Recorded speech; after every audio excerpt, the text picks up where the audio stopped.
ಆದ್ರೆ 7 ದೆವ್ವ ಮಾಟ ಮಂತ್ರ ನನ್ನ ಹತ್ರ ಇದ್ದಿದ್ದು ಹೊರಗಡೆ ಬಂತು. ಹೊಸ ಜೀವ ಪಡ್ಕೊಂಡಂಗಾಯ್ತು. ಅವತ್ತು ಸಂಡೆ ಹೊಸ ಜೀವ ಪಡ್ಕೊಂಡು ನನಗೆ ಒಂದು ಚಾಲೆಂಜ್ ಬಂತು. ನಾನು ಬದುಕಬೇಕು, ನನ್ನ ಮಕ್ಕಳನ್ನ ಬದುಕಬೇಕು, ಯಜಮಾನ್ ಹೆಸರು ತರಬೇಕು, ನನ್ನ ಮನೆ ಕಟ್ಟಬೇಕು, ಜಾಗ ತಗೋಬೇಕು, ಎಲ್ಲವನ್ನ ಇದೆಲ್ಲ ತಲೆಗೆ ಬಂದ್ಬಿಡ್ತು. ಚರ್ಚಿಗೆ ಹೋದ್ಮೇಲೆ ಸ್ವಾಮಿ ಕರೆದು ನನಗೆ ನನ್ನ ಸೇವೆ ನೀನು ಮಾಡ್ಬೇಕಂತ ಆವತ್ತೇ ನನ್ನ ಜೀವನವನ್ನು ಸ್ವಾಮಿಗೆ ಒಪ್ಪಿಸಿ ನಾನು ನನ್ನ ಮಕ್ಕಳು ಸೇವೆ ಮಾಡ್ತಾ ಇದ್ದೇನೆ. ದೇವರ ಪರಿಶುದ್ಧ ನಾಮಕ್ಕೆ ಸ್ತೋತ್ರ. ನನ್ನ ಹುಟ್ಟಿದನ ಹೆಸರನ್ನು ಸಣ್ಣ ಭೂತಮ್ಮ ಅಂತ, ಎರಡನೇ ಹೆಸರು ನಮ್ಮ ಯಜಮಾನ್ ಇಟ್ಟದ ಹೆಸರು ಲಕ್ಷ್ಮಿ ಅಂತ, ಮೂರನೇ ಹೆಸರು ಕರ್ತನ ಕೊಟ್ಟಿದ್ದ ಹೆಸರು ಏಸಮ್ಮ ಅಂತ. ಹಲ್ಲೆಲೂಯ. ನಾನು ಭಕ್ತಿಮಂತರ ಮನೆಯಲ್ಲಿ ಹುಟ್ಟಿದ್ದೀನಿ.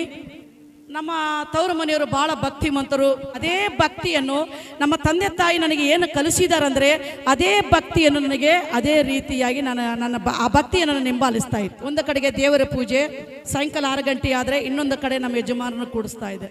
ನಮ್ಮ ಯಜಮಾನರನ್ನು ಕೂಡಿಸಿ ಅವ್ರಿಗೇನು ಮಾಡ್ತಾ ಇದ್ದೆ ಅಂತ ನಾನು ನೋಡುವಾಗ ಅವರ ಪಾದಕ್ಕೆ ಈ ಬುತ್ತಿ ಹಚ್ಚಿ, ಅವರ ಪಾದಕ್ಕೆ ಕುಂಕುಮವನ್ನು ಹಚ್ಚಿ, ಆದರೂ ನನ್ನ ಎರಡು ಮಂಗಳ ಸೂತ್ರಕ್ಕೆ ನನ್ನ ಕುಂಕುಮವನ್ನು ಹಚ್ಚಿಕೊಂಡು ಆದರೂ ಅವ್ರ ಪಾದಗಳು ಸಣ್ಣ ಮಾಡಿ, ಆದರೂ ನನ್ನ ಮಂಗಳ ಸೂಕ್ತವನ್ನು ಸಣ್ಣ ಮಾಡಿ ನಾನೇನು ಮಾಡ್ತಾ ಇದ್ದೆ ಅಂದರೆ ಆವಾಗ ಉಪವಾಸ ಬಿಡ್ತಾ ಇದ್ದೆ. ಇದೇ ರೀತಿಯಾಗಿ ಭಕ್ತಿ ಕೊನೆಸ್ತಾಗ್ತಾ ಇತ್ತು. ನನಗೆ 7 ಜನರು ಮಕ್ಕಳಿದ್ದಾರೆ. ಆ 7 ಜನರು ಮಕ್ಕಳನ್ನು ಇರುವಾಗ ಇದೇ ರೀತಿಯಾಗಿ ಕೊನೆಸ್ತಾಗ್ತಾ ಇತ್ತು ನನ್ನ ಭಕ್ತಿಯನ್ನು.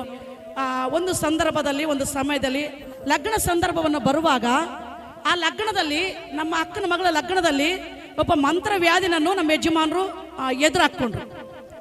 ಎದುರು ಸಲುವಾಗಿ ಅಂದರೆ ಕುಲದ ಸಲುವಾಗಿ ಆ ಮಂತ್ರವಾದಿನನ್ನು ಎದುರು ಹಾಕ್ಕೊಂಡ್ರು. ಅಲ್ಲಿಂದಲೂ ಸುಮಾರು ಅಂದರೆ ಒಂದು 10-15 ವರ್ಷದ ತನ ಮಾಟ ಮಂತ್ರ ಸಣ್ಣ ಚಾಲು ಆಗ್ತಾ ಇತ್ತು. ನಮ್ಮ ಮನೆಯಲ್ಲಿ ಮಾಟ ಮಂತ್ರ ಚಾಲು. ಮನೆಯಲ್ಲಿ ಸಮಾಧಾನ ಇಲ್ಲ. ನಾವು ಎಷ್ಟು ದುಡಿದ್ರು ಕೂಡ ಆದರೆ ನಮ್ಮ ಕೈಗೆ ಆ ಹಣವನ್ನು ಇರ್ತಾ ಇಲ್ಲ. ಇವಾಗ ಹಾಡುಗಳು ಆಡ್ತಾ ಇದ್ರಲ್ಲ, ಆ ಒಂದು ಕೂಸು ನನ್ನ ಹೊಟ್ಟೆಲಿತ್ತು, ಆ ಒಂದು ಮಗು ನನ್ನ ಹೊಟ್ಟೆಲಿತ್ತು. ಅಲ್ಲಿಗೆ 6 ತಿಂಗಳು ನಾನು ಗರ್ಭಿಣಿಗಿದ್ದೆ. 6 ತಿಂಗಳ ಗರ್ಭಿಣಿಯನ್ನು ಇರುವಾಗ ಆದರೂ ಆ ಮಂತ್ರವ್ಯಾಧಿ ಬಂದರು. ಮಂತ್ರವ್ಯಾಧಿ ನಮ್ಮ ಯಜಮಾನ್ರ ಹತ್ರ ಬಂದರು. ನಮ್ಮ ಯಜಮಾನ್ರ ಹತ್ರ ಬಂದು ಆತನ ಏನು ಹೇಳಿದ್ರು ಅಂದರೆ, ಈ ಸಂದರ್ಭದಲ್ಲಿ ಹೆಂಡ್ತಿ ಉಳಿಯಂಗಿಲ್ಲ, ನಿನ್ನ ಹೆಂಡ್ತಿಯನ್ನು ಆಕೆ ಅವರು ಮಾತ್ರ ಸತ್ತು ಹೋಗ್ತಾರೆ ಅಂತ ಹೇಳಿದ್ರು. ಹೇಳುವಾಗ ಅವರು ನಮ್ಮ ಯಜಮಾನರು ಭಾಳ ಎದೆ ಹೊಡ್ಕೊಂಡು ಬಿಟ್ರು ಆ ಸಂದರ್ಭದಲ್ಲಿ. ಮತ್ತು ನಾನು ಹೆಂಡ್ತಿ ಉಳಿಬೇಕಂದ್ರೆ ನಾನು ಏನು ಮಾಡಬೇಕು ಅಂತ ಹೇಳುವಾಗ ಅವರು ಹೇಳಿದರು, ನಾನು ಹೇಳಿದ ಮಾತು ನಿನ್ನ ಕೇಳಿದ್ರೆ ನಿನ್ನ ಹೆಂಡ್ತಿ ಉಳಿತಾಳ, ಇಲ್ಲಾಂದ್ರೆ ಈ ಡೆಲಿವರಿ ಆಗೋ ಸಮಯದಲ್ಲಿ ಈ ಒಂದು ಬಾಣತನ ಆಗೋ ಸಮಯದಲ್ಲಿ ನಿನ್ನ ಹೆಂಡ್ತಿ ಮಾತು ಉಳಿಯಂಗಿಲ್ಲ, ಸತ್ತು ಹೋಗ್ತಾಳೆ ಅಂತ ಹೇಳಿದರು. ಹೇಳುವಾಗ ಅವರು ಹೇಳಿದರು, ನಾನು ಏನು ಮಾಡ್ಬೇಕಂದ್ರೆ ನಾನು ಹೇಳ್ತೀನಿ, ನೀವು ಕೇಳ್ರಿ ಅಂದರು. ಸರಿ ಕೇಳ್ತೀವಿ, ಹೇಳ್ರಿ ಅಂತ ಹೇಳಿದ್ರು. ಅವ್ರು ಹೇಳಿದರು, ಅಮಾವಾಸ್ಯೆ ದಿನ ರಾತ್ರಿ 12 ಗಂಟೆಯಲ್ಲಿ ನಿನ್ನ ಒಂದು ಹೆಂಡ್ತಿನ ಮಶಾಣದಲ್ಲಿ ಕರ್ಕೊಂಡು ಹೋಗ್ಬೇಕು. ಅಲ್ಲಿ ಹೋಗಿ ಕೋಳಿ ಗೀಳಿ ಎಲ್ಲ ಕೊಯ್ದು ಎಲ್ಲವನ್ನು ಅದಕ್ಕೆ ಸಂಬಂಧಪಟ್ಟದ್ದೆಲ್ಲವನ್ನು ಮಾಡಿದ್ರೆ ಆವಾಗ ನಿನ್ನ ಹೆಂಡ್ತಿ ಉಳಿತಾಳ, ಇಲ್ಲಾಂದರೆ ಉಳಿಯೋಗಿಲ್ಲ ಅಂತ ಹೇಳಿದ್ರು. ಹೇಳುವಾಗ ನಮ್ಮ ಯಜಮಾನ್ರು ಏನು ಮಾಡಿದ್ರೆ ಅದಕ್ಕೆ ಒಪ್ಕೊಂಡ್ರು. ಸರಿ, ಅದಕ್ಕೆ ಎಷ್ಟು ಖರ್ಚಾದರೆ ಆ ದುಡ್ಡು ಎಷ್ಟಾದರೂ ಪರವಿಲ್ಲ, ನಾನು ಕೊಡ್ತೀನಿ, ನೀವೇನು ಮಾಡ್ತೀರಿ ಮಾಡ್ರಿ ಅಂತ ಹೇಳಿದರು. ಸರಿ ಅಂತ ಆ ಒಂದು ಸಂದರ್ಭದಲ್ಲಿ ಅಮಾವಾಸ್ಯೆ ಬುಧವಾರ ದಿನ ಮತ್ತು ರಾತ್ರಿ 12 ಗಂಟೆಯಲ್ಲಿ ನಾನು ಗರ್ಭಿಣಿ, 7 ತಿಂಗಳ ಗರ್ಭಿಣಿ, ನನ್ನ ಮಗು ಹೊಟ್ಟೆಯಲ್ಲಿ ಕೂಸಿತ್ತು. ನಮ್ಮ ಯಜಮಾನರನ್ನು ಎಲ್ಲಿ ಕರ್ಕೊಂಡು ಹೋದ್ರು ಅಂದರೆ ಮಶಾಣಕ್ಕೆ ಕರ್ಕೊಂಡು ಹೋದ್ರು. ಮಶಾಣಿಗೆ ಅಲ್ಲಿ ನನ್ನ ಯಜಮಾನರ ಕರ್ಕೊಂಡು ಹೋಗಿ, ಆದರೂ ಆ ಮಂತ್ರ ಮಾಡೋವನು ಆ ಮಂತ್ರ ಮಾಡೋ ಹೆಂಡ್ತಿ ಕೂಡ ಬಂದರು. ಅಲ್ಲಿಗೆ ಮಶಾಣಕ್ಕೆ ಬಂದರು. ಮಶಾಣಕ್ಕೆ ಬರುವಾಗ ನಮ್ಮ ಯಜಮಾನರ ಉದ್ದೇಶ ಏನಿತ್ತಂದರೆ, ಹೇಗನ್ನ ಮಾಡಿ ನಮ್ಮ ಹೆಂಡ್ತಿ ಬದುಕಿದ್ರೆ ಸಾಕು, ಏನನ್ನ ಮಾಡಿ ಅವರಿಗೆ ಆರೋಗ್ಯ ಸರಿಗಿದ್ರೆ ಸಾಕಂತ ಆತನ ಉದ್ದೇಶ ಒಂದೇ ಇತ್ತು. ಅದೇ ರೀತಿಯಾಗಿ ನಾವು ಮಶಾಣಕ್ಕೆ 4 ಜನರು ಓದಿವಿ. ನಾವಿಬ್ಬರು ಗಂಡ ಹೆಂಡ್ತಿಯನ್ನು, ಅವರಿಬ್ಬರು ಮಾಟ ಮಾಡೋರ್ಗ ಅವರಿಬ್ಬರು ಗಂಡ ಹೆಂಡ್ತಿ ಮಶಾಣಕ್ಕೆ ಓದಿವಿ. ರಾತ್ರಿ 12 ಗಂಟೆಯಲ್ಲಿ ಹೋದ್ಮೇಲೆ ಎಲ್ಲ ಅರಿಶಿಣ ಕುಂಕುಮ ಏನೇನೋ ಎಲ್ಲವನ್ನು ಹಾಕಿ ಏನೇನೋ ಮಾಡಿದ್ರು. ಏನೇನೋ ಮಾಡಿ ಮಧ್ಯದಲ್ಲಿ ಅದರಲ್ಲಿ ನನ್ನ ಕೂಡಿಸಿದ್ರು. ತಲೆ ಮೇಲೆಯನ್ನು ಒಂದು ಕೊಡ ನೀರು ಹಾಕಿದ್ರು. ಏನೇನೋ ಅರಿಶಿಣ ಗಿರಿಶಿಣ ಏನೇನೋ ಹಾಕಿದ್ರು. ಏನೇನೋ ಹಾಕಿದ ಮೇಲೆಯನ್ನು ಗಿಂಬೆಣ್ಣೆ ಕೊಯ್ದ್ರು ಮತ್ತು ಕೋಳಿ ಕೊಯ್ದ್ರು. ನನ್ನ ಮೇಲೆ ಕೋಳಿ ಕೊಯ್ದ್ರು. ಅವೆಲ್ಲ ಮಂತ್ರಗಳು ಏನೇನೋ, ಆ ಮಂತ್ರವ್ಯಾಧಿ ಏನೇನೋ ಓದಿದ್ರು. ನಮ್ಮ ಯಜಮಾನರನ್ನ ಎದುರಿಗೆ ಕೂಡಿಸಿದ್ರು. ಅವ್ರ ಎದುರಿಗೆ ನನ್ನ ಕೂಡಿಸಿ ಏನೇನೋ ರಾತ್ರಿ 12 ಗಂಟೆಯಲ್ಲಿ ಮಾಡಿದ್ರು. ಮಾಡಿದ ಮೇಲೆ ಅದೆಲ್ಲ ಮುಗಿಸ್ಕೊಂಡು ನನಗೆ ನಮ್ಮ ಯಜಮಾನರಿಗೆ ಮನೆಗೆ ಕರ್ಕೊಂಡು ಬಂದರು. ಮನೆಗೆ ಕರ್ಕೊಂಡು ಬಂದ ಮೇಲೆ ನಮ್ಮ ಊರಿಗೆ ನಾವು ಗುಲ್ಬರ್ಗಕ್ಕೆ ಬಂದುಬಿಟ್ವಿ. ನಮ್ಮ ಊರಿಗೆ ನಾವು ಗುಲ್ಬರ್ಗ ಬಂದ ಮೇಲೆ ಆ ಮಾಟ ಮಾಡಿದ್ದ 3 ತಿಂಗಳಿಗೆ ನಮ್ಮ ಯಜಮಾನರು ಲೋಕ ಬಿಟ್ಟು ಹೋದ್ರು. ನಮ್ಮ ಯಜಮಾನರು ಎಂಥವ್ರಾಗಿದ್ದರಂದರೆ ನಮ್ಮ ಕುಲದಲ್ಲಿ, ನಮ್ಮ ಒಡ್ದ ಬುಡಕ ಜಂಗಮ ಕುಲದಲ್ಲಿ ಅನ್ನೋ ಸ್ವಲ್ಪ ದೊಡ್ಡ ಸ್ಥಾನದಲ್ಲಿದ್ದರು ಅವರು. ಸ್ವಲ್ಪ ಯಾವ ನಾಯಿ ಆಗಲಿ, ಪಂಚಾಯತಿ ಆಗಲಿ, ಯಾವ ಫಂಕ್ಷನ್ ಇರಲಿ ಕೂಡ ಇದ್ರೂ ಕೂಡ ಅವ್ರು ಹೋದ್ರೆ ಕಾಸ್ಟ್ಯೂಮ್ ಬಂದರೆ ಇದು ಬೇಗ ಇರ್ತದೆ, ಇಲ್ಲಾಂದ್ರೆ ಇಲ್ಲ ಅಂತ ನಮ್ಮ ಕುಲದವರು ಎಲ್ಲರೂ ಜನರು ಕೊಡೋದಾಗಲಿ ತಗೊಳೋದಾಗಲಿ ಪ್ರತಿಯೊಂದು ವಿಷಯದಲ್ಲಿ ನಮ್ಮ ಯಜಮಾನರು ಸ್ವಲ್ಪ ಮೇಲುಗಡೆ ಇದ್ದರು. ಆ ರೀತಿಯಾಗಿ ಅಂಥ ಸ್ಥಾನದಲ್ಲಿ ಅವರು ಇದ್ದರು. ಅಂಥ ಸ್ಥಾನದಲ್ಲಿ ಇರುವಾಗ ಆದರೂ ಆ ಒಂದು 3 ತಿಂಗಳ ಆದಮೇಲೆ ಏನಾಯ್ತು ಅಂತ ನೋಡುವಾಗ ನಮ್ಮ ಮಗಳು ಲಗ್ನ ಬಂತು. ಏನು ಬಂತು? ನಮ್ಮ ಮಗಳ ಲಗ್ನ ಬಂತು. ನನ್ನ ಮಗಳ ಲಗ್ನವನ್ನು ಬರುವಾಗ ಈ ಬೇಸ್ತಾರವನ್ನು ನನ್ನ ಮಗಳ ಲಗ್ನ ಮುಂದಿನ ಬೇಸ್ತಾರವನ್ನು ನಮ್ಮ ಯಜಮಾನರು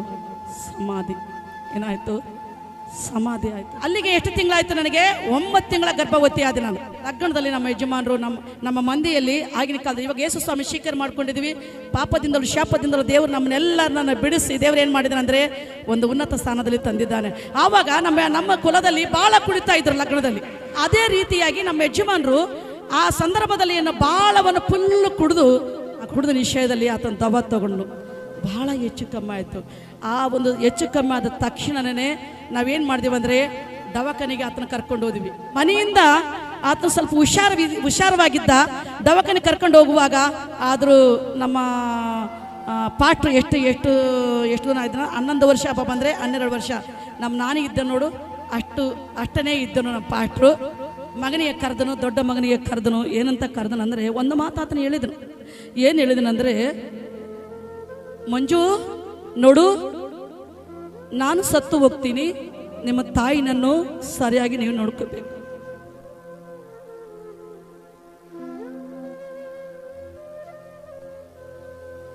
ನಿನ್ನ ಮನೆಗೆ ದೊಡ್ಡ ಮಗನಾಗಿದ್ದಿ, ಮನೆಗೆ ನೀನು ಹಿರಿಯ ಮಗನಾಗಿದ್ದಿ, ಮನೆ ಮರ್ಯಾದೆ, ಮನೆಯ ಗೌರವವನ್ನು ನೀನು ಕಾಪಾಡ್ಕೊಂಡು ಬರಬೇಕು.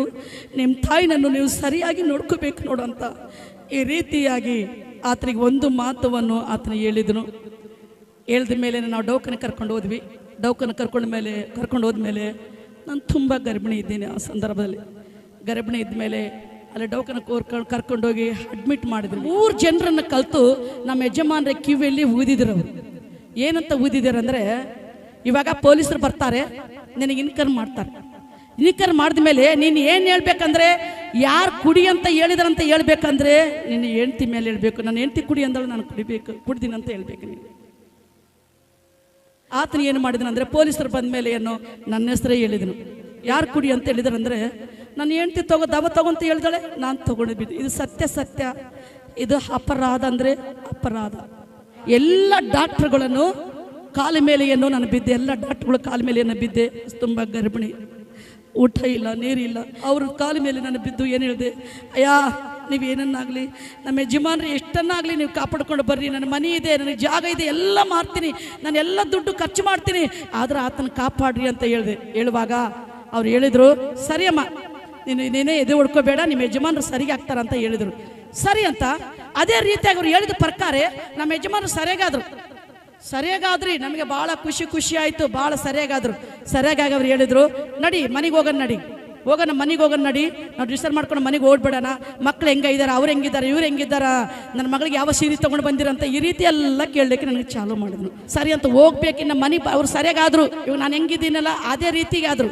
ಆದಮೇಲೆ ನಮ್ಮ ಮನೆಗೆ ಕರ್ಕೊಂಡು ಬರಬೇಕು ಅವರು. ಆ ಸಂದರ್ಭದಲ್ಲಿ ನಾವು ನಮ್ಮ ಯಜಮಾನರು ಅಲ್ಲೇ ದವಾಖಾನೆಯಲ್ಲಿ ಅಲ್ಲೇ ಇದ್ದೀವಿ. ಒಬ್ಬರು ಬಂದರು. ಅಲ್ಲಿ ಎಷ್ಟಂತ ನೀನು ಇಲ್ಲಿ ಕೂಡ್ತಿ, ಈಗ ಎಷ್ಟೊತ್ತು ಪಾಪ ಇಷ್ಟು ದಿವಸ ಕುಂತು ನೀನು ಸಾಕಾಗ್ಬಿಟ್ಟದ. ನಾನು ಇಲ್ಲಿ ಮಾಮನ ಹತ್ರ ಕೊಡ್ತೀನಿ, ನೀನು ತೆಳಗೋಗಿ ಉಪವಾಸಿದ್ದ ಪಾಪ ನಮ್ಮ ಮಾಮ ಆರಾಮಾಗಿದ್ದೀನಲ್ಲ, ನೀನೇನು ಟೆನ್ಷನ್ ಮಾಡ್ಕೋಬೇಡ, ನೀನೇನು ಅಳಬೇಡ, ಆದ್ರೆ ಹೋಗಿ ನೀನು ತೆಳಗೋಗಿ ನೀನು ಚಾ ಕುಡ್ದು ಬಾ ಅಂತ ಕಳಿಸಿದ್ರು. ತೆಳಗೋಗಿ ಚಾ ಕುಡ್ದು ಬಾ ಅಂತ ಕಳಿಸಿದ ಮೇಲೆ ಸರಿ ಅಂತ ಆ ಮಾತಿಗೆ ನಾನು ನಂಬಿದೆ. ತೆಳಗಡೆ ಚಾ ಕುಡ್ಲಿಕ್ಕೆ ಹೋದ್ಮೇಲೆ 450 ಗ್ರಾಮ ಇಂಗ್ಲೀಷನ್ನು, ಸಾಯಿ ಇಂಗ್ಲೀಷನ್ನು ಆತಗೆ 3 ಜನರ ಕಲ್ತು ಕೊಟ್ಟಿದ್ದ.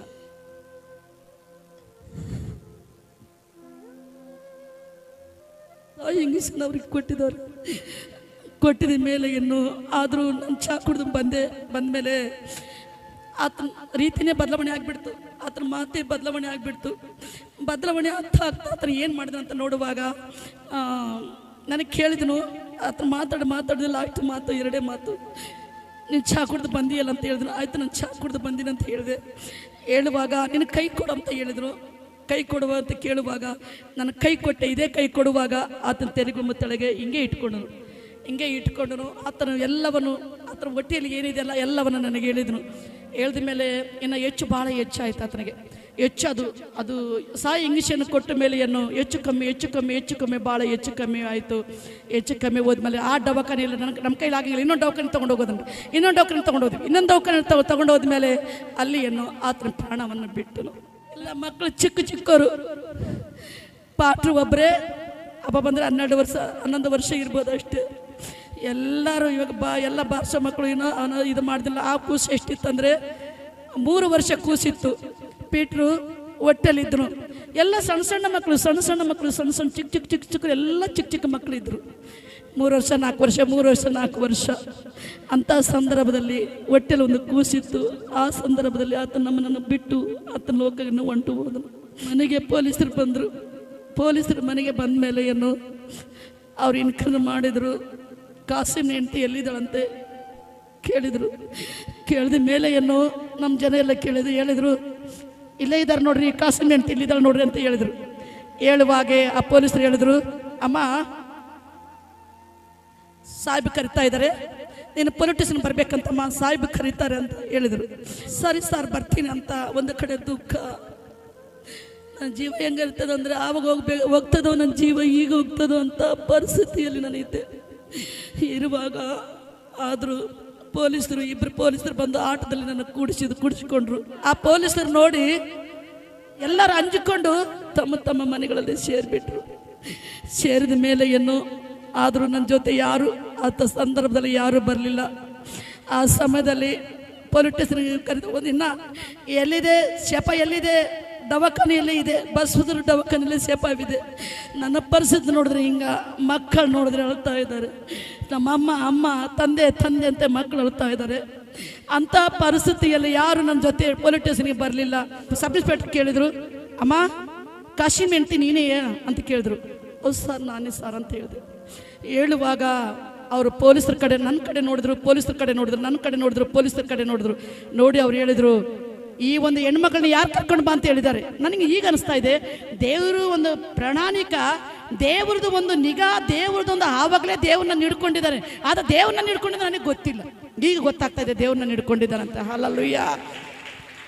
ಆ ಸಬ್ ಇನ್ಸ್ಪೆಕ್ಟರ್ ಹೇಳಿದ್ರು, ಏನು ಹೇಳಿದ್ರು ಅಂದರೆ, ಈ ತುಂಬ ಗರ್ಭವತಿನನ್ನು ಇಲ್ಲಿ ಕರ್ಕೊಂಡು ಬಂದಿದ್ರು. ಯಾಕೆ ನೀವು ಕರ್ಕೊಂಡು ಬಂದಿದ್ರಿ ಅಂತ ನನ್ನ ಕರ್ಕೊಂಡು ಹೋದ್ರು. ಪೊಲೀಸರಿಗೆ ಬೈದ್ಬಿಟ್ರು, ಅಮ್ಮ ನೀನು ಅಂಜಬೇಡ, ನೀನು ಹೆದರಬೇಡ, ಏನಾಗ್ತಾ ಇಲ್ಲಮ್ಮ, ಹಾಗೂ ನಿನ್ನ ಮನೆಗೆ ಹೋಗಿ ರೆಸ್ಟ್ ಮಾಡಮ್ಮ ಅಂತ ಅದೇ ಸಬ್ ಇನ್ಸ್ಪೆಕ್ಟ್ರು ಆಟ ಮಾಡಿ ನನಗೆ ಮನೆಗೆ ಕೊಟ್ಟು ಕಳಿಸಿದ್ರು. ಆ ಸಬ್ ಇನ್ಸ್ಪೆಕ್ಟರ್ ಹೇಳಿದ್ರು, ಈ ಕೇಸ್ ಹೊಡೆದಾಕ್ರಿ ಅಂತ. ಆವತ್ತು ನೋಡಿದ್ರು ಪೊಲಿಟಿಷನ್ ಮಕ್ಕ ಇಂದಿವರೆಗೂ 25 ವರ್ಷ ಆಯ್ತು ನಾನು ನೋಡಿ. ಯಜಮಾನರು ನನ್ನ ಕೈಲಿ ಭಾಷೆ ಮಾಡ್ಕೊಂಡಿದ್ರು. ಏನಂತ ಭಾಷೆ ಮಾಡ್ಕೊಂಡಿದ್ರು ಅಂದರೆ, ನಾನು ಒಂದು ವೇಳೆ ಸತ್ತರೆ ನಾನು ಸತ್ತ 3 ದಿವಸಕ್ಕೆ ನೀನು ಬರಬೇಕು, ಒಂದು ವೇಳೆ ನೀನು ಸತ್ತ 3 ದಿವಸಕ್ಕೆ ನಿನ್ನ ಹತ್ರ ನಾನು ಬರ್ತೀನಿ ಅಂತ ಭಾಷೆ ಮಾಡ್ಕೊಂಡಿದ್ರು. ನನಗೆ ಪದೇ ನನ್ನ ಕಣ್ಣು ಮುಂದೆ ಅದೇ ಬರ್ತಾ ಇತ್ತು. ನಮ್ಮ ಯಜಮಾನರು ಹೋದ್ರು, ಇನ್ನಾಯ್ತು ನಂತೆಲ್ಲ ಒಂದು ಬಂತು. ನಮ್ಮ ಯಜಮಾನ್ರಿಗೆ ಏನು ಮಾಡಬೇಕಲ್ಲ ಮಾಡಿ, ಆದರೂ ಇವತ್ತು ಆತನ ಹೋಗಿದ್ದಾನೆ, ನಾಳೆ ಆತನ ಹತ್ರ ನಾನು ಹೋಗ್ತೀನಿ. ನಾನೇನು ಮಾಡಬೇಕು, ನಾಳೆ ನಾನು ಸಾಯ್ಬೇಕು, ನಾಳೆ ಹೋಗ್ಬೇಕಂತ ಈ ರೀತಿಯಾಗಿ. ಆದರೂ ನನ್ನ ತಲೆ ಭಿಕ್ಷೆ ಕುಂತು ಸಾಯ್ಬೇಕು ನಾನು ಸಾಯ್ಬೇಕಂತ ನಮ್ಮ ಯಜಮಾನರಿಗೆ ಎಲ್ಲವನ್ನು ನಮ್ಮ ಕುಲದ ಐದೂರೆಲ್ಲ ಎಲ್ಲವನ್ನು ಮಾಡಿದ ಮೇಲೆ ಏನು ಆದರೂ ಭಯಂಕರ ಕಷ್ಟ ಬಂತು. ನಮ್ಮ ಮನೆ ಹತ್ರವನ್ನು ಯಾರು ಬರ್ತಾ ಇಲ್ಲ. ಅಂಥ ಸಂದರ್ಭದಲ್ಲಿ ಯಾಕೆ ಬರ್ತಾ ಇಲ್ಲ ನಮ್ಮ ಮನೆ ಹತ್ರ ಅಂದರೆ, ಇವ್ರು ಗಂಡ ಹೆಂಡತಿ ಅತಿ ಪ್ರೀತಿ ಇದ್ರು, ಆತನ ದೆವ್ವ ಆಗಿದ್ದಾನೆ. ದೆವ್ವ ಆಗಿ ಅವ್ರ ಹೆಂಡತಿ ಹತ್ರ ಇದ್ದಾನೆ. ಆ ಹೆಂಡತಿ ಹತ್ರ ಹೋದ್ರೆ, ಆದರೂ ನಾವು ಹೋದ್ರೆ ನಮ್ಮನ್ನು ಕೂಡ ಇಟ್ಕೊಳ್ತಾನಂತ ಈ ರೀತಿಯಾಗಿ ಯಾರು ನಮ್ಮ ಮನೆ ಮುಂದೆ ಬರ್ತಾ ಇಲ್ಲ, ಮಾಡ್ತಾ ಇಲ್ಲ. ಇಲ್ಲಿ ಕುಂತಿದ್ದಾನೆ ನೋಡ್ರಿ, ತೇಜ್ ಅಂತ ಕುಂತಿದ್ದ, ಅವ್ರ ಹೆಸರು ನೀವು ನೋಡಿರ್ಬೋದು, ನಿಮ್ಗೆ ಗೊತ್ತಿದೆ. ಆತನ ಎಷ್ಟಿದ್ದಂದ್ರೆ 4 ವರ್ಷ ಕೂಸಿ ಇರುವಾಗ ಆತನ ಸತ್ತ ಮೇಲೆ ನಾನು ಸಾಯ್ಬೇಕು, ನಾನು ಹೆಂಗನ ಮಾಡಿ ಸಾಯ್ಬೇಕಂತ ಆ ಸಣ್ಣ ಕೂಸನನ್ನು ಕರ್ಕೊಂಡು ನಾನು ಎಲ್ಲಿಗೆ ಹೋದೆ ಅಂತ ನೋಡುವಾಗ ಸಮಾಧಿಗೆ ಹೋಗಿ ಮಧ್ಯಾಹ್ನದಲ್ಲಿ ಸಮಾಧಿಗೆ ಹೋದೆ. ಆ ಸಣ್ಣ ಕೂಸು ಏನು ಮಾಡ್ತದ್ರಿ, ನಾನು ಸಮಾಧಿ ಮೇಲೆ ಬಿದ್ದು ಅಳ್ತಾ ಇದ್ದೆ. ಅಲ್ಲಿಗೆ 4-5 ದಿವಸ ಆಯ್ತು ರೀ, ಆತನ ಲೋಕ ಬಿಟ್ಟು ಹೋಗಿ 4-5 ದಿವಸ ಆಯ್ತು. ಸಮಾಧಿ ಬಂದು ಬಿದ್ದು ಗೋಳಾಡಿ ಹೇಳ್ತಾ ಇದೆ, ನನ್ನ ಕರ್ಕೊಂಡೋಗಂತ. ಆ ಕೂಸು ಏನು ಮಾಡ್ತಾ ಇದ್ರು ಅಂದ್ರೆ ಎರಡು ಕೈಯನ್ನು ಈ ರೀತಿ ಕಟ್ಕೊಂಡು ನೋಡ್ತಾ ಇದ್ರು. ಮಧ್ಯಾಹ್ನ ಆಗಿದೆ, ಅಲ್ಲಿ ಎಲ್ಲಿ ಮಶಾಣದಲ್ಲಿ ಹೋಗಿನಿ ತುಂಬ ಗರ್ಭವತಿ ಹೋಗಿ ಅಳುವಾಗ. ಆದರೂ ಅಲ್ಲಿ ಆವಾಗ ದೇವ್ರ ಸಂಕಲ್ಪ ಇದೇನೋ ನನಗೆ ಗೊತ್ತಿಲ್ಲ. ಅಲ್ಲಿ ಅಂಥ ಒಂದು ಮಶಾಣದಲ್ಲಿ ಮಧ್ಯಾಹ್ನದಲ್ಲಿ ಇಬ್ಬರು ಹೆಣ್ಮಕ್ಳಲ್ಲಿ ಬಂದರು, ಒಬ್ಬರು ಗಂಡ್ಮಗ ಇಬ್ಬರು ಹೆಣ್ಮಕ್ಳು ಬಂದು ಅದನ್ನು ನಾನು ಅಳೋದು ಗೋಳಾಡೋದು ನೋಡಿ ಆದ್ರೆ ತಿಳ್ಕೊಂಡು ಅಮ್ಮ ಏನಾಗಿದೆ ಅಂದರೆ ನನ್ನ ಪರಿಸ್ಥಿತಿಯಲ್ಲಿ ಹಿಂಗೆ ನಮ್ಮ ಯಜಮಾನ್ರಿ 4 ದಿವಸ ಆಯ್ತು ರೀ, ನಮ್ಮ ಯಜಮಾನ್ರು ನೋಡಿ ಇವ್ರು ನನ್ನ ಮಗನೇ ಅಂತನವಾಗ ಅವ್ರು ಹೇಳಿದ್ರು, ಅಯ್ಯೋ ಸಣ್ಣ ಕೂಸಿನ ಸಮ ಇಲ್ಲಿ ಮಶಾಣದಲ್ಲಿ ಕರ್ಕೊಂಡು ಬಂದಿಯಲ್ಲಮ್ಮ, ನೀನೊಂದು ದಿಮ್ಮ ಮನುಷ್ಯಳಲ್ಲ, ಇಲ್ಲಿ ಬರಬಾರ್ದಮ್ಮ ಅಮ್ಮ ಅಂತ ಅವ್ರು ಏನೇನೋ ನನಗೆ ಧೈರ್ಯ ಹೇಳಿ ನನ್ನ ಮಗನ ಕರ್ಕೊಂಡು ಬಂದು ಮನೆಗೆ ಬಿಟ್ಟು ಹೋದರು. ಇನ್ನು ನನಗೆ ಸಮಾಧಾನ ಇಲ್ಲ ರೀ, ನಾನು ಸಾಯ್ಬೇಕಂತ ಇಲ್ಲಿ ನಮ್ಮ ಅಕ್ಕರು ಇದ್ದಾರೆ ನೋಡ್ರಿ.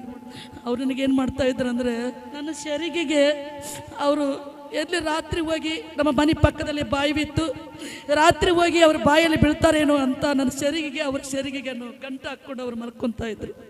ಇದು ಸತ್ಯ ಅಂತ ಆ ಸಂದರ್ಭದಲ್ಲಿ ನಮ್ಮ ಜನರು ಏನಾಯ್ತು ಅಂದರೆ ಎಲ್ಲರೂ ಓಡೋಗ್ಬಿಟ್ರು, ಎಲ್ಲ ಕಿತ್ಕೊಂಡು ಹೋಗ್ಬಿಟ್ರು. ನಮ್ಮ ಜನ ಯಾರೂ ಇಲ್ಲ, ಎಲ್ಲ ದೆವ್ವಾಗಿದ್ದಾರೆ. ಗುಲ್ಬರ್ಗದಲ್ಲಿ ಯಾರು ಇಲ್ಲ, ಎಲ್ಲರೂ ಹೋಗ್ಬಿಟ್ರು. ಆದರೂ ನಮ್ಮ ಕಾಕಿ ಒಂದು ಫ್ಯಾಮಿಲಿ, ನಮ್ಮ ಫ್ಯಾಮಿಲಿ ಒಂದೇ ಅಲ್ಲಿ ಇತ್ತು. ಇರುವಾಗ ಬರ್ತಾ ಏನಾಯ್ತು ಅಂದರೆ ಸ್ವಲ್ಪ ದಿವಸ ಆದಮೇಲೆ ಅದೇ ಒಂದು ತಿಂಗಳಲ್ಲಿ ಪೀಟ್ರಿಗೆ ಡೆಲಿವರಿ ಆಯಿತು. ಅದೇ ತಿಂಗಳಲ್ಲಿ ಪೀಟ್ರಿಗೆ ಡೆಲಿವರಿನೇ ಆದಮೇಲೆ ಏನು ಭಾಳ ಭಯಂಕರ ಕಷ್ಟ. ಒಬ್ಬರು ಹೋದ್ರೆ ಒಬ್ಬರು ಕೈ ಮುರ್ಕೊತಾ ಇದ್ದಾರೆ, ಒಬ್ಬರು ಡೌಕನಿಗೆ ಕರ್ಕೊಂಡು ಹೋದ್ರೆ ಇನ್ನೊಬ್ಬರು ಡೌಕನಿಗೆ ಕರ್ಕೊಂಡು ಹೋಗ್ಬೇಕು. ಇನ್ನು ಬಾಣ್ತಿ ಇನ್ನೊಬ್ಬರಿಗೆ ಅವ್ರಿಗೆ ಆರಾಮ ಮಾಡ್ಕೊಂಡು ಬಂದರೆ ಇನ್ನೊಬ್ಬರಿಗೆ ಆರಾಮ ಮಾಡ್ಕೊಂಡು ಬರಬೇಕು. ಅಂಥ ಪರಿಸ್ಥಿತಿಯಲ್ಲಿ ನಾಗರಾಜ್ ಅಂತ ಇಲ್ಲಿದ್ದನಲ್ಲಿ ಅದನ್ನು ಓದ್ತಾ ಇದ್ರಲ್ಲ, ಆ ಕೂಸು ಎಷ್ಟಿರ್ತದೆ 3 ವರ್ಷ ಕೂಸಿತ್ತು. ಅವರು ಒಂದೇ ಆಟ, ನನಗೆ ಅಪ್ಪ ಬೇಕು. ನನಗೆ ನೋಡಿದ್ರೆ ಆರೋಗ್ಯ ಸರಿಯಿಲ್ಲ. ಒಂದು ಕಡೆ ಡಾಕ್ಟರ್ ಕರ್ಕೊಂಡು ಹೋಗಿದ್ರು, ಡಾಕ್ಟ್ರ್ ಹೇಳಿದ್ರು ಇವ್ರಿಗೆ ಬಾಣ್ತನ ಆಗಂಗಿಲ್ಲ, ಇನ್ನೊಂದು 10-15 ದಿವಸದ ಕಡೆ ಇವ್ರು ಸತ್ತು ಬಿಡ್ತಾರೆ, ಇರಂಗಿಲ್ಲ ಅಂತ ಡಾಕ್ಟ್ರ್ ಹೇಳಿದರು. ಅಂತಹ ಪರಿಸ್ಥಿತಿ ನೋಡಿದ್ರೆ ಗಂಭೀರ. ಪಾಠ ನೋಡಿದ್ರೆ 12 ವರ್ಷ ಪಾಠ ಇರುವಾಗ ಆತನೇ ದೊಡ್ಡವನು, ಅವಾಗ ಎಲ್ಲ ಮಕ್ಕಳಿಗಿನ್ನ ಆತನೇ ದೊಡ್ಡವನು. ಆತನ ಏನು ಮಾಡ್ತಾ ಇದ್ದಾನಂದರೆ ಅದು ಬಿಲ್ಲು ಬಾಣ ತಗೊಂಡು ಗುಬ್ಬಿ ಹೊಡ್ಕೊಂಡು ಬಂದು ಅದು ಸುಟ್ಟು ನನಗೆ ಕೊಡ್ತಾ ಇದ್ದಾನೆ, ತಿನ್ನಮ್ಮ ಅಂತ. ಅಂತಹ ಪರಿಸ್ಥಿತಿಯಲ್ಲಿ ಯೇಸು ಸ್ವಾಮಿ ಅನ್ನೋದು ನಮಗೆ ಗೊತ್ತಿಲ್ಲ. ನಮ್ಮ 5 ಯೇಸು ಸ್ವಾಮಿ ಸ್ವೀಕಾರ ಮಾಡ್ಕೊಂಡಿದ್ದಾನೆ. ಆತನ ಬಂದಿದ್ದನು, ಬಂದು ನಮ್ಮ ಯಜಮಾನ್ರು ಇದ್ದಾಗೆ ಬಂದಿದ್ದಾನೆ. ಆತನು ಬಂದು ನಿಮ್ಮ ಮನೇಲಿ ಮಾಟ ಮಂತ್ರ ಇದ್ದಾವೆ, ನಿಮ್ಮ ಮನೇಲಿ ಭಾಳ ದೆವ್ವಗಳು ಇದ್ದಾವೆ ನೋಡ್ರಿ, ನೀವು ಯೇಸು ಸ್ವಾಮಿ ಸ್ವೀಕಾರ ಮಾಡ್ಕೊಳ್ರಿ ಅಂತ ಹೇಳಿದ್ರೆ ನಾನು ಬೈದ ಆತನಿಗೆ. ಏನಂತ ಬೈದ ಅಂದರೆ, ಯೇಸು ಸ್ವಾಮಿ ಮಾದರ ದೇವರು, ನಮ್ಮ ಯಜಮಾನರು ನನ್ನ ಕೈಯಲ್ಲಿ ಬಳಿ ಇಲ್ಲದ್ರೆ ಊಟ ಮಾಡೋಂಗಿಲ್ಲ, ನನ್ನ ಮಂಗಳಸೂರ್ತ ಇಲ್ಲದ್ರೆ ಊಟ ಮಾಡೋಂಗಿಲ್ಲ, ಆದ್ರೆ ನನ್ನ ಹಣೆ ಮೇಲೆ ಕುಂಕುಮ ಇಲ್ಲದ್ರೆ ನಮ್ಮ ಯಜಮಾನರು ನನ್ನ ಕೈಯಲ್ಲಿ ಊಟ ಮಾಡೋಂಗಿಲ್ಲ. ಇನ್ನೊಂದು ಸಾರಿ ಯೇಸು ಸ್ವಾಮಿ ವಿಷಯನ್ನು ಹೇಳಿದರೆ ನಿನಗೆ ಭಜನೆ ಮಾಡ್ತೀನಿ ನೋಡಂತ ಈ ರೀತಿಯಾಗಿ ಅವ್ರಿಗೆ ನಾನು ಏನು ಮಾಡಿದೆ, ನಾನು ಬೈದೆ. ಆ ಸಂದರ್ಭದಲ್ಲಿ ಆತ ಅವರಿಗೆ ಬೈದು ಅವರಿಗೆ ನಾನು ಮನೆಗೆ ಕಳಿಸಿದೆ. ಅವ್ರು ಏನು ಮಾಡಿದ್ರು ಅಂದರೆ, ನಿಮ್ಮ ಇಷ್ಟ ಪರವಿಲ್ಲ, ನಿಮ್ಮ ಇಷ್ಟ ಅಂತ ಅವರು ಈ ರೀತಿಯಾಗಿ ಇದು ಮಾಡಿದ್ರು. ಸ್ವಲ್ಪ ದಿವಸ ಆದಮೇಲೆ ಏನು ಆದರೂ ಈ ಒಂದು ಘಟನೆಯನ್ನು ನಮ್ಮ ಮನೆಯಲ್ಲಿ ಘಟನೆ ನಡೆದ ಮೇಲೆ ಏನು ಯಾರೂ ಬರಲಿಲ್ಲ. ಅಂಥ ಸಂದರ್ಭದಲ್ಲಿ ನನ್ನ ಯಜಮಾನರು ಇದ್ದಾಗೆ ಎಲ್ಲರ ಅನೇಕ ಜನರು ಬರ್ತಿದ್ರು, ಮನೆಗೆ ಬರ್ತಾ ಇದ್ರು. ನಮಗೆ ಅದು ಬೇಕು ಇದು ಬೇಕಂತ ಎಲ್ಲ ಜನರು ಬರ್ತಿದ್ರು, ನಾಯಿಗೆ ಪಂಚಾಯತಿಗೆ ಎಲ್ಲದು ಬರ್ತಿದ್ರು. ನಮ್ಮ ಯಜಮಾನರು ಲೋಕ ಬಿಟ್ಟು ಹೋದ್ಮೇಲೆ ಏನು ಯಾರು ಮನೆ ಹತ್ರ ಬರ್ತಾ ಇಲ್ರಿ. ಗೋಳಾಟಗಳು ಅವಾಗ ಬಾಣ್ತೀನಿ ನಾನು 20 ದಿವಸ ಬಾಣ್ತಿ, ಗೋಳಾಟ. ನಮ್ಮ ಮನೆ ಕುಲದವರು ಎಷ್ಟು ದಿವಸ ಪಾಪ ಅವರು ಎಷ್ಟು ದಿವಸ ಕಾಯ್ಕೊಂತ ಕೂಡ್ತಾರೆ, ಯಾರ್ದವರು ವ್ಯಾಪಾರ ಮಾಡಕ್ಕೆ ಹೋಗ್ತಾ ಇದ್ರು. ಗೋಳಾಟ ಅಲ್ಲಿ ಸಾಯ್ಬೇಕು, ಇಲ್ಲಿ ಸಾಯ್ಬೇಕಂತ ನಾನು ಊರ್ಲ್ ಹಾಕೊಂಡು ಹೋದೆ ಸಾಯ್ಬೇಕಂತ. ಅದು ಸಾಯೋದಾಗಲಿಲ್ಲ. ಎಷ್ಟೋ ಸಾರಿ ಬಾಯಿ ಬೀಳಕ್ಕೆ ಹೋದರೆ ಸಾಯ್ಬೇಕಂತ, ಅದು ಸಾಯೋದಾಗಲಿಲ್ಲ. ಒಂದು ಮನೆ ಮೇಲೆ ನಾನು ನಿಂತುಕೊಂಡು ನಾನು ಹಾರಿದ್ರೆ ನನ್ನ ಕೂಸು ಸತ್ತೋಗ್ಬಿಡ್ತೀವಿ ಅಂತ ಎಷ್ಟೋ ಪ್ರಯತ್ನ ಮಾಡಿದ್ರೆ ಅದು ಆಗಲಿಲ್ಲ. ಒಂದು ದಿವಸ ರೋಡಿನ ಮೇಲೆ ನಾನು ನನ್ನ ಮಕ್ಕಳನ್ನು ಕರ್ಕೊಂಡೋಗಿ ಚಿಕ್ಕ ಮಕ್ಕಳು ರೋಡಿನ ಮೇಲೆ ಕೂಡಿಸಿದೆ. ನನ್ನ ಉದ್ದೇಶ ಏನಿದೆ ಅಂದರೆ, ರೋಡಿನ ಮೇಲೆ ಕುಂತ್ರೆ ಹಿಂಗನ ಸಾಯ್ತೀವಿ ಅಂತ ಈ ರೀತಿ ರಾತ್ರಿಯಲ್ಲಿ ರೋಡಿನ ಮೇಲೆ ಕೂಡಿಸಿ ಗೋಳಾಡಿ ಅಳ್ತಾ ಇದೆ. ನಾನು ಎಲ್ಲ ಮಕ್ಕಳನ್ನು ರೋಡಿನ ಮೇಲೆ ಕೂಡಿಸಿ ಅಳುವಾಗ ಪೀಟ್ರು ಬಾಣ್ತಿ ಆತನ ತೊಡಿ ಮೇಲೆ ಹಾಕೊಂಡು ರೋಡಿನ ಮೇಲೆ ರಾತ್ರಿಯೆಲ್ಲ ರೋಡಿನ ಮೇಲೆ ಕುಂತ್ಕೊಂಡು ನಾನು ಅಳುವಾಗ ಆದರೂ ಪಾಟ್ರು ದೂರ ನಿಂತ್ಕೊಂಡು 2 ಕೈ ಕಟ್ಕೊಂಡು ಹಿಂಗೆ ನೋಡ್ತಾ ಇದ್ರು. 5 ಜನರ ಮಕ್ಕಳು ನಾನು ಕೂಡಿಸ್ಕೊಂಡು ನಾನು ಅಳ್ತಾ ಇದ್ದೆ. ಪಾಟ್ರು ದೂರ ನಿಂತ್ಕೊಂಡು ಹಿಂಗೆ ನೋಡ್ತಾ ಇದ್ದೆ. ನಾನು ಅಳೋದು ನೋಡ್ತಾ ಇದ್ರು, ಮಾಡೋದು ನೋಡ್ತಾ ಇದ್ರು. ನೋಡುವಾಗ ಅಂಥ ಸಂದರ್ಭದಲ್ಲಿ ನಾನು ಪಾಟ್ರಿಗೆ ಹೇಳಿದೆ, ಒಂದು ಮಾತು ಪಾಟ್ರಿಗೆ ಹೇಳಿದೆ, ಜಾನು ಮಂಜು ಇದು ನೋಡ್ಗೋ, ಆದರೂ ನಿಮ್ಮಪ್ಪ ಏನಂತ ಹೇಳಿದಿನಪ್ಪ ನಿನಗೆ, ಅದನ್ನು ಒಂದು ಮಾತು ಹೇಳು. ನಿಮ್ಮಪ್ಪ ಹೇಳಿದ ಮಾತು ನನಗೆ ಒಂದು ಸಾರಿ ಆ ಮಾತು ಹೇಳು.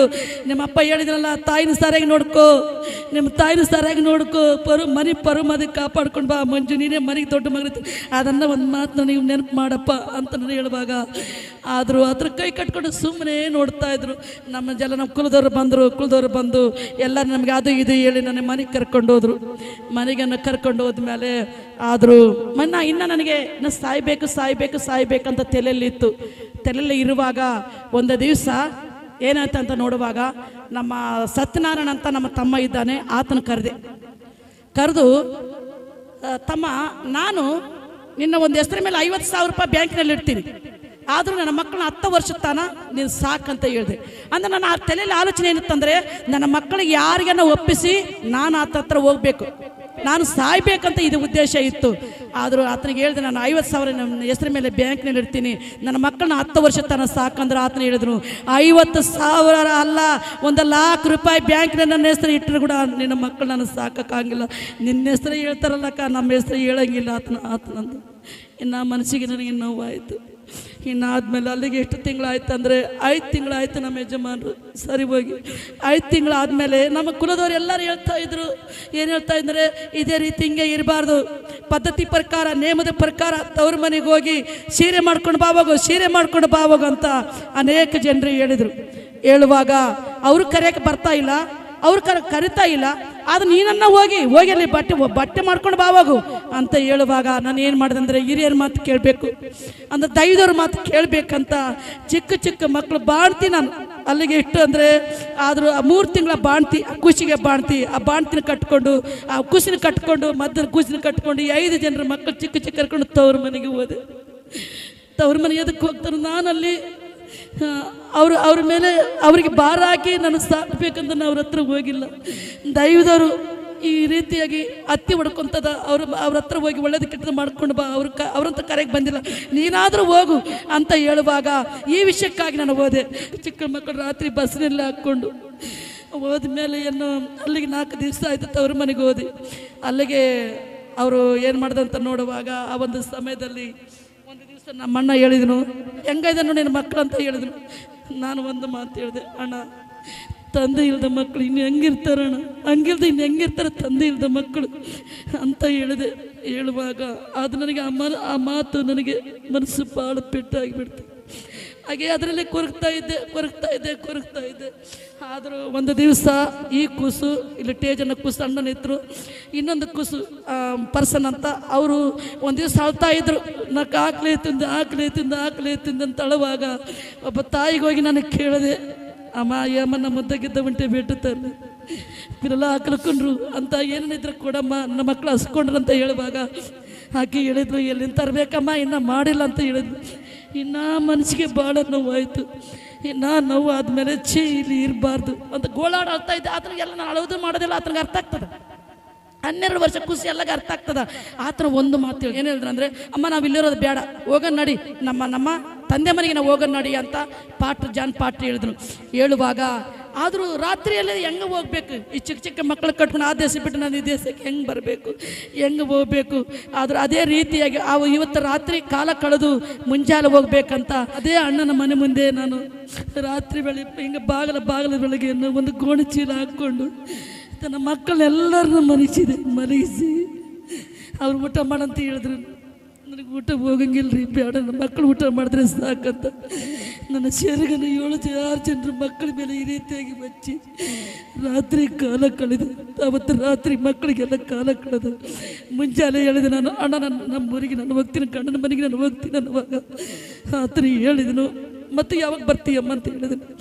ನಾನು ಹೇಳಿದೆ, ನೋಡೋಣ ಸತ್ಯ ಹೇಳ್ತೀನಿ, ನಾನು ಸತ್ತು ಎಲುಬು ಕೂಡ ನಿನ್ನ ಮನೆಗೆ ಬರ್ತಾ ಇಲ್ಲಣ್ಣ, ನಾನು ಬರೋಂಗಿಲ್ಲ, ಲಾಸ್ಟ್ ಇನ್ನು ಆಯ್ತಣ್ಣ, ನಾನು ಬರ್ತಾ ಇಲ್ಲಣ್ಣ, ಯಾವಾಗ ನನ್ನ ಮಕ್ಕಳು ದೊಡ್ಡವು ಆಗ್ತಾವಲ್ಲ ಆವಾಗ ನಿನ್ನ ಮನೆಗೆ ಬರ್ತೀನಿ, ಅಲ್ಲಿವರೆಗೆ ನಾನು ಬರ್ತಾ ಇಲ್ಲಣ್ಣ ಅಂತ ಹೇಳುವಾಗ ಆದರೂ ಆತನ ಏನು ಅನ್ನಲಿಲ್ಲ. ಒಂದು ವೇಳೆ ಅವ್ರ ತಲೆಯಲ್ಲಿ ಆಲೋಚನೆ ಮೂಢನಂಬಿಕೆ ಇವರಿಗೆ ನಾವು ಏನೋ ಬಟ್ಟೆ ಮಾಡಿ ಇವ್ರಿಗೇನೋ ಒಳ್ಳೇದು ಕೆಟ್ಟದ್ದು ಮಾಡಿದ್ರೆ ಆ ದೆವ್ವ ಅವ್ರ ಬಲ್ಲಿರೋ ದೆವ್ವ ನಮಗೆ ಹಿಡ್ಕೊತದೇನೋ, ನಮಗೆ ಶೋಧನೆ ಮಾಡ್ತದೆ ಅಂತ ಇದು ಒಂದು ನಂಬಿಕೆ ಅವ್ರ ಹತ್ರ ಇತ್ತು. ಆ ರೀತಿಯನ್ನು ಆಗುವಾಗ ಆದರೂ ನಾನೇನು ಮಾಡಿದೆ ಅಂದರೆ ಅಲ್ಲಿಗೆ ಬಸ್ ಸ್ಟ್ಯಾಂಡಲ್ಲಿ ಕುಂತ್ಕೊಂಡೆ. ಈ ಮಕ್ಕಳೆಲ್ಲ ಕರ್ಕೊಂಡು ಹಳ್ಳಿ ಬಸ್ ಸ್ಟ್ಯಾಂಡ್, ಅದು ಸಣ್ಣ ಬಸ್ ಸ್ಟ್ಯಾಂಡ್ ಕೂಡ ಗುಳೋ ಅಂತ ಅಳ್ತಾ ಇದೆ. ಗುಳೋ ಅಂತ ಅಳುವಾಗ ಅಲ್ಲಿ ಮಕ್ಕಳೆಲ್ಲ ಸೇರಿಸ್ಕೊಂಡು ನನಗೆ ಬಳಗ ನೋಡಿದ್ರೆ ಸತ್ಯ ಅಂತ ಹೇಳ್ತೀನಿ ರೀ. ತವ್ರ ಮನೆ ಕಡೆಯಿಂದ ಬಳಗ ತಲೆ ಕೂದಲಷ್ಟು ಇದೆ, ಗಂಡನ ಮನೆ ಕಡೆಯಿಂದ ಬಳಗ ತಲೆ ಕೂದಲಷ್ಟು ಇದೆ. ಆ ಬಸ್ ಸ್ಟ್ಯಾಂಡದಲ್ಲಿ ಗುಳೋ ಅಂತ ಮಕ್ಕಳು, ಎಲ್ಲ ಮಕ್ಕಳು ಅಳ್ತಾ ಇದ್ದಾರೆ. ಗುಳೋ ಅಂತ ಅಳುವಾಗ ಅವಾಗ ಅಂಥ ಸಂದರ್ಭದಲ್ಲಿ ನಮ್ಮ ಅಕ್ಕ ಇವರು ಇಲ್ಲಿಲ್ಲ, ನಮ್ಮ ದೇಶ ಕಡೆ ಇದ್ದಾಳೆ ದೊಡ್ಡಕ್ಕ, ಅವರು ಬಂದು ನನ್ನ ಕರ್ಕೊಂಡು ಹೋಗಿ ಆದರೆ ಒಳ್ಳೇದು ಕೆಟ್ಟದ್ದು ನನಗೇನು ಮಾಡಬೇಕಲ್ಲ ಬಟ್ಟೆ ಬರೆ ಏನು ಪದ್ಧತಿ ಪ್ರಕಾರ ಮಾಡೋಕ್ಕೆಲ್ಲ ಮಾಡಿ ನನ್ನ ಗುಲ್ಬರ್ಗಕ್ಕೆ ಕಳಿಸಿದಳು. ಮತ್ತು ನನ್ನ ಮಗಳ ಗಂಡಿಗೆ ಕರೆಸಿದೆ. ನಾನು ಏನಂತ ಕಳಿಸಿದೆ, ತಮ್ಮ ನೀನು ಬಾ, ನಿನ್ನ ಹೆಸರು ಮೇಲೆ 50,000 ರೂಪಾಯಿ ನಾನು ಬ್ಯಾಂಕ್ನಲ್ಲಿ ಇಡ್ತೀನಿ, ಆದರೂ 10 ವರ್ಷ ಆಗುತ್ತಾ ನನ್ನ ಮಕ್ಕಳನ್ನ ಸಾಕಪ್ಪ, ನಿನಗೆ ಪುಣ್ಯ ಬರ್ತದಂತ ಹೇಳುವಾಗ ಅವರು ಹೇಳಿದ್ರು, ಅಕ್ಕ ನಿನ್ನ ಮಕ್ಕಳು ಸಾಕೋದು ದೊಡ್ಡದಲ್ಲ, ಸಾಕ್ತೀವಿ ಪರವಿಲ್ಲಕ್ಕ, ಆದರೂ ಇವತ್ತು ಸಾಕ್ತೀವಿ, ನಾಳೆ ಬಂದು ನಿಮ್ಮ ಭಾವನವ್ರು ಬಂದು ನಮ್ಮ ಮಕ್ಕಳಂತ ಕದ್ದುಕೊಂಡು ಹೋಗ್ತಾರಕ್ಕ ಅಂತ ಹೇಳಿದ್ರು. ಇನ್ನೂ ನನಗೆ ನೋವಾಯ್ತು, ಇನ್ನೂ ಬಾಧೆ ಆಯಿತು. ಅವೆರಡು ಬಾಧೆಗಳು ಭಾಳ ತುಂಬ್ಕೊಂಡು ಬಿಟ್ಟೆ. ಮನೆ ಹೊರಗೆ ಹೋದ್ರೆ ರಂಡಮಣ ಮಕ್ಕನ ಜೋಡುಗುಡ್ದು ವ್ಯಾಪಾರಂಗಾದಂತ ಹೇಳ್ತಾ ಇದ್ರು. ಅಂದರೆ ಇವರು ಇದೇ ಮಕ್ಕ ನೋಡಬಾರ್ದು, ಇದೇ ಮಕ್ಕ ನೋಡಿದ್ರೆ ನಮ್ಮ ಬಿಸ್ನೆಸ್ ಆಗಂಗಿಲ್ಲ ಅಂತ ಕೆಲವು ಜನ ಮಕ್ಕ ನೋಡಿ ಉಗಿಳಿದವ್ರು ಕೂಡ ಭಾಳ ಜನ ಇದ್ದಾರೆ. ಭಾಳ ಪರಿಸ್ಥಿತಿ ಗಂಭೀರ ಆಯ್ತಾ. ಆತ ನೋಡಿದ್ರೆ ಆ ರೀತಿ ಹೇಳಿದ್ರು. ಈತನಿಗೆ 50,000 ಬ್ಯಾಂಕ್ನಲ್ಲಿ ಇಡ್ತಾನೆ ಅಂದರೆ ಈತನು ಸಾಕಕ್ಕೆ ರೆಡಿ ಇಲ್ಲ, ಈತನಿಗೆ 50,000 ಬ್ಯಾಂಕ್ನಲ್ಲಿ ಇಡ್ತಾನೆ ಅಂದರೆ ಈತನ ಕೂಡ ಸಾಕಕ್ಕೆ ರೆಡಿ ಇಲ್ಲ. ನಾನೇನು ಮಾಡಬೇಕು ಒಂದೇ ದಾರಿ ಗೊತ್ತಾಯ್ತು. ನನಗೆ ಆಲೋಚನೆ ಮಾಡಿದ್ರೆ ಏನು ಮಾಡಬೇಕಂತ ಒಂದೇ ದಾರಿ ಗೊತ್ತಾಯಿತು. ಏನು ಬೇಡ, ನನ್ನ ಮಕ್ಕಳು ಇನ್ನೊಬ್ರಿಗೆ ಯಾಕೆ ಭಾರ ಆಗಬೇಕು, ಇನ್ನೊಬ್ಬರ ಮೇಲೆ ಯಾಕೆ ನಾನು ಹಾಕಬೇಕು, ನನ್ನ ಮಕ್ಕಳು ನನ್ನ ಜೊತೆ ಬರಬೇಕಂತ ಶನಿವಾರ ದಿನ ಮಾರ್ಕೆಟಿಗೆ ಹೋದ್ರೆ, ಮಾರ್ಕೆಟಿಗೆ ಹೋಗಿ ಏನಿಗೆ ಇಡ್ತಾರೆ ನೋಡ್ರಿ, ಎಣ್ಣೆಲಿ ಏನು ಸಾಯ್ಬೇಕಂತ ಇಡ್ತಾರಲ್ಲ ಅದು ತೊಗೊಂಡು ಬಂದೆ. ಅದು ತೊಗೊಂಡು ಬಂದು ನಾನು ಊಟದಲ್ಲಿ ಹಾಕಿ ನಾನು ನನ್ನ ಮಕ್ಕಳು ಅವತ್ತು ಸಾಯ್ಬೇಕು ಅಂಥ ಪರಿಸ್ಥಿತಿಯಲ್ಲಿ ಯಾರಿಗೆ ಗೊತ್ತಿಲ್ಲದೆ ನಾವು ಸಾಯ್ಬೇಕು.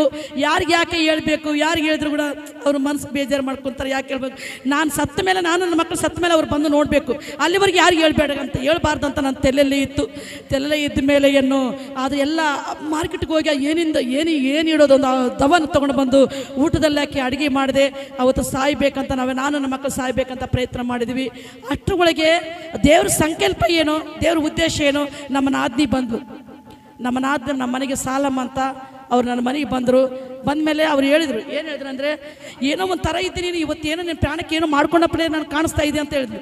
ಅಂದರೆ ನಾನು ಯಾರಿಗೆ ಹೇಳ್ಬೇಕಂತ ಒಟ್ಟಾಗಿತ್ತು, ಅದರ ದುಃಖ ತಡಲಿಲ್ಲ, ಬಿಡೋ ಅಂತ ನಾನು ಅಳ್ತಾ ಇದ್ದೆ. ಅಳುವಾಗ ಆಯಿತು, ಇವಾಗ ಸತ್ತಿನ 10 ತಿಂಗಳಾಯಿತು, ಇನ್ನೂ ನೀನು ಕಣ್ಣೀರು ಸುರಿಸು, ಇನ್ನೂ ಕಣ್ಣೀರು ಇದು ಆಗಂಗಿಲ್ಲ, ಇನ್ನೂ ನೀನು ಮರ್ತು ಹೋಗೋಕೆ ಆಗಂಗಿಲ್ಲ ಅಂತ ಹೇಳಿದ್ರು. ನೋಡಿ ಚಿಗಮ್ಮ, ನಾನು ನನ್ನ ಮಕ್ಕಳು ದೂರ ಹೋಗ್ತೀವಿ ಅಂತ ಹೇಳಿದೆ. ಹೇಳುವಾಗ ಆಕೆ ಹೇಳಿದ್ಲು, ಯಾವ ದೇಶಕ್ಕೆ ಹೋಗ್ತೀಯಮ್ಮ, ಈ ದೇಶ ಬಿಟ್ಟು ಸಣ್ಣ ಸಣ್ಣ ಮಕ್ಕಳು ಕಟ್ಕೊಂಡು ಯಾವ ಊರಿಗೆ ಹೋಗ್ತೀಯಮ್ಮ ಅಂತ ಹೇಳಿದ್ರು. ನಾನು ಹೇಳಿದೆ, ಚಿಗಮ್ಮ ನಾವು ಮತ್ತೆ ಬರಲಾರ್ದ ಲೋಕಕ್ಕೆ ನಾವು ಹೊಂಟೋಗ್ತೀವಿ ಸಿಗಮ್ಮ, ಮತ್ತೆ ಲೋಕಕ್ಕೆ ನಾವು ಬರೋಂಗಿಲ್ಲ, ಅಂಥ ಲೋಕಕ್ಕೆ ನಾವು ಹೊಂಟೋಗ್ತೀವಿ ಚಿಗಮ್ಮ ಅಂತ ಹೇಳಿದೆ. ಹೇಳುವಾಗ ಆಕೆ ಎದೆ ಹೊಡ್ಕೊಂಡು ಬಿಟ್ಲು. ಆವಾಗ ಆಕೆ ಗೊತ್ತಾಯ್ತು ಸಹ. ಗೊತ್ತಾದ್ಮೇಲೆ ಎಲ್ಲರಿಗೂ ಹೋಗಿ ಹೇಳಿದ್ಲು, ಇವತ್ತು ಏನೋ ಜೀವಕ್ಕೆ ಮಾಡ್ಕೊತಾ ಇದ್ದಾರೆ, ಮಕ್ಕಳು ತಾನು ಸಾಯ್ತಾರೆ, ಮುದ್ದಿನಂಥ ಮಕ್ಕಳು ಇದ್ದಾರೆ, 6 ಮಂದಿ ಮಕ್ಕಳು ಇದ್ದಾರೆ. ಅವ್ರಿಗೆ ಎಷ್ಟು ನಾವು ಧೈರ್ಯ ಹೇಳಿದ್ರೆ ಕೇಳ್ತಾ ಇಲ್ಲ. ನೀವನ್ನು ಹೋಗಿ ಧೈರ್ಯ ಹೇಳ್ರಿ, ನೀವನ್ನು ಹೋಗಿ ಧೈರ್ಯ ಹೇಳ್ರಿ, ನೀವನ್ನು ಹೋಗಿ ಧೈರ್ಯ ಹೇಳ್ರಿ, ನೀವನ್ನು ಧೈರ್ಯ ಹೋಗಿ ಅಂತ ಹೇಳಿದ್ರೆ ಯಾರು ಬರಲಿಲ್ಲ. ಆದ್ರೆ ಲಾಸ್ಟಿಗೆ ನಮ್ಮ ತಮ್ಮ ಅಂತ ಒಬ್ಬರಿದ್ದಾರೆ, ಸತ್ಯನಾರಾಯಣ ಅಂತ, ಅವರು ಸತ್ಯನಾರಾಯಣಗೆ ಹೋಗಿ ಹೇಳಿದ್ರು, ಸತ್ಯನಾರಾಯಣ ನೋವನ ಬೈ ಶೆಪ್ಪು ನಾ ತಮ್ಮ ಆತನ ಮಗ ಆಗಬೇಕು. ಮಗನಿಗೆ ಹೇಳಿದ್ಲು, ನೀನನ್ನು ಹೋಗಿ ಹೇಳೋಗಪ್ಪ, ಧೈರ್ಯ ಹೋಗಿ. ನಾವು ಎಷ್ಟು ಹೇಳಿದ್ರು ಆತನ ಕೇಳ್ತಾ, ಅವ್ರು ಕೇಳ್ತಲ್ಲ. ಮಕ್ಕಳು ಮುದ್ದಿನಂಗೆ ಮಕ್ಕಳಿದ್ದಾರೆ, ಎಲ್ಲರೂ ಸತ್ತು ಹೋಗ್ತಾರಪ್ಪ, ಅವರು ಹೆಸರೇ ಇಲ್ದಂಗೆ ಆಗ್ತದೆ ಅಂತ ಹೇಳುವಾಗ ಕಳ್ಕೊಂತ ನಮ್ಮ ನಾದ್ನಿ ಹೋಗಿ ಹೇಳುವಾಗ ನಿಜವಾಗ್ಲೂ ಸತ್ಯ ಹೇಳ್ತೀನಿ, ಮನಪೂರ್ವಕವಾಗಿ ನಮ್ಮ ನಾದ್ನಿ ಋಣವನ್ನು ಎಷ್ಟು ತೀರಿಸಿದ್ರೆ ನಾನು ಆಗ್ತಾ ಇಲ್ಲ. ಇನ್ನೊಂದೇ ನನ್ನ ತಾಯಿಕಿನ ಹೆಚ್ಚು, ನನ್ನ ತಾಯಿ ಇಲ್ಲದ್ರು ಕೂಡ ತಾಯಿ ಅಂತ ನನ್ನ ಮಗ್ಗದಲ್ಲಿ ಇದ್ದು ಆಕೆ ತಾಯಿಕಿನ ಹೆಚ್ಚು ನನ್ನ ಎಷ್ಟು ಕಣ್ಣೀರು ಸುರಿಸಿನಂದರೆ ನನ್ನ ಸರಿಗೆ ಆಕೆ ಕಣ್ಣೀರು ಸುರಿಸಿದ್ದಾಳೆ. ನನಗೆ ಎಷ್ಟೋ ಭಾಳ ಸಪೋರ್ಟ್ ಮಾಡಿದ್ದಾಳೆ. ನಿಜವಾಗಿ ಮನಪೂರ್ವಕವಾಗಿ ಸಾಲಮ್ಮನ ವಂದನೆಗಳನ್ನು ನಾನು ಸಲ್ಲಿಸ್ತಾ ಇದ್ದೇನೆ. ಅದೇ ರೀತಿಯಾಗಿ ನಮ್ಮ ತಮ್ಮ ಮತ್ತು ನಮ್ಮ ನಾದ್ನಿ ಬಂದಮೇಲೆ ನಮ್ಮ ತಮ್ಮ ಹೇಳಿದ್ರು, ಏನಂತ ಹೇಳಿದ್ರು ಅಂದರೆ, ಅಕ್ಕ ಏನು ಸಾಯ್ತಿ ಅಂದಿ ಅಂತ ಯಾಕೆ ಅಂತ ಹೇಳುವಾಗ, ಹೌದಪ್ಪ, ಇನ್ನೊಬ್ಬರ ಮೇಲೆ ಭಾರ ಯಾಕೆ ಆಗಬೇಕಪ್ಪ, ನಾನು ಎಲ್ಲಿರ್ತೀನೋ ಅಲ್ಲಿ ನನ್ನ ಮಕ್ಕಳು ಇರ್ತಾರೆ, ನಾನು ಅಲ್ಲಿಗೆ ಹೋಗ್ತೀನಿ, ಎಲ್ಲರೂ ಒಂದೇ ಸ್ಥಳ ಹತ್ರ ಇರ್ತೀವಪ್ಪ, ನನ್ನ ಮಕ್ಕಳು ನನ್ನ ಜೊತೆ ನಾನು ಕರ್ಕೊಂಡು ಹೋಗ್ತೀನಪ್ಪ ಅಂತ ಹೇಳುವಾಗ ಆತನ ಒಂದು ಮಾತು ಹೇಳಿದೆನು, ನೋಡಕ್ಕ 10 ನಿಮಿಷ ನಾನು ಟೈಮ್ ಕೊಟ್ಟರೆ ನಿನ್ನ ಜೊತೆ ನಾನು ಮಾತಾಡ್ತೀನಿ ಅಂತ ಹೇಳಿದ್ರು. ಸರಿಯಪ್ಪ ಹೇಳು ಅಂತ ಹೇಳುವಾಗ ಆತನ ಹೇಳಿದ್ರು, ನೋಡಕ್ಕ ನಮ್ಮ ಮಾಮಗೆ ಸತ್ತಿದ್ದಾನೆ, 1 ವರ್ಷ 2 ವರ್ಷ ನಾವು ನೆನಪು ಮಾಡ್ಕೋತೀವಿ, 3ನೇ ವರ್ಷಗಳ ಆತನ ಮರ್ತು ಹೋಗ್ಬಿಡ್ತೀವಿ. ಅಷ್ಟು ಮಾತ್ರವಲ್ಲ, ನೀನು ಸತ್ತರೆ ಕೂಡ ಅಷ್ಟೇ ನೋಡು, 1 ವರ್ಷ 2 ವರ್ಷ ನೆನಪು ಮಾಡ್ಕೊತೀವಿ, ಆದ್ರೆ ಮತ್ತೆ ಮರ್ತು ಹೋಗ್ಬಿಡ್ತೀವಿ. ಈಗ ನಿನ್ನ ತಾಯಿ ಇದ್ದಾಗೆ ನಿನ್ನ ಮಕ್ಕಳನ್ನು ನಮ್ಮ ಯಾರ ಮನೆ ಮುಂದೆ ನಾವು ಬರಗೊಡಿಸ್ತಾ ಇಲ್ಲ. ಒಂದು ವೇಳೆ ನೀನು ಹೋದ್ರೆ ನಿನ್ನ ಮಕ್ಕಳ ಗತಿ ಏನಾಗ್ತದೆ ಒಂದು ಸಾರಿ ಯೋಚನೆ ಮಾಡಕ್ಕ ಅಂದ್ರೆ ನಿನ್ನ ಮಕ್ಕಳಿಗೆ ನಾನು ಹೇಳಿದೆ